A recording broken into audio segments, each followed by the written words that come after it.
ఆ! సో ఈ fake news, ఈ తప్పుడు స్టేట్మెంట్లు ఇచ్చే విధానం ఆయన గురించి మాట్లాడి టైం వేస్ట్ చేసుకునే అలవాటు నాకు లేదు. వరస్ట్ ఫెలోని బేస్ట్ ఫెలో బయట రాజశేఖర రెడ్డి. వాని గురించి నువ్వు మాట్లాడమంటే నేనేం మాట్లాడదు?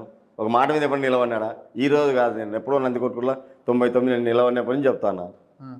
95 వరకు 89, 90 వరకు మీ ఆస్తి ఎంత? ఆ! అప్పుడునే మా ఆస్తి ఎంత? ఆ! ఇప్పటికైనా రెడీ ఛాలెంజ్ చేసుకుందాం పట్టుని. ఆ! ఏం వ్యాపారం చేసి సంపాదించను ఇంత డబ్బులు అని ఎప్పుడు ఎన్నిసార్లు ఇచ్చిన, ఎప్పుడు నాకు కౌంటర్ ఇవ్వలే. ఇంక కౌంటర్ ఇచ్చేది ఏంది నేను? ఏంటిది? ఎన్నికలకు ముందు మీరు బైడెన్ ఇప్పుడు కాదు, రాజశేఖర్‌కు బాయ్ బాయ్ 99 ఎలక్షన్లో. ఆహాహాహా! ఎన్నికలకు ముందు 2024 ఎన్నికలకు ముందు మీరు బైరెడ్డి రాజశేఖర్ రెడ్డి గారు ఇద్దరు బాయ్ బాయ్ అనుకున్నారు అని అనుకున్నారు. పార్టీ ఒక మళ్ళీ నిర్ణయం తీసుకున్నప్పుడు ఆ! అధ్యక్షుల మీద గౌరవంతో ఒకటి నాకు కాదు, ఆ! పార్టీ ఒక నిర్ణయం తీసుకుపోయింది. ఎంపీ అభ్యర్థిగా అలా పెడుతున్నామని చెప్పేసి, అది మీ ఇష్టం, పార్టీ నిర్ణయం అని చెప్పేసి మీరు కలిసారన్నారు. నాకైతే ఇంట్రెస్ట్ లేదు, కలవను.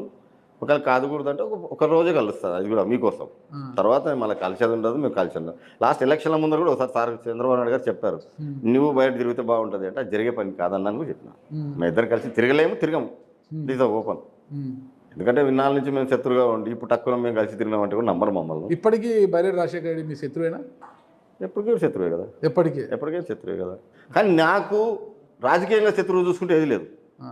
ఎన్ని రకాలుగా నా మీద తప్పుడు కేసు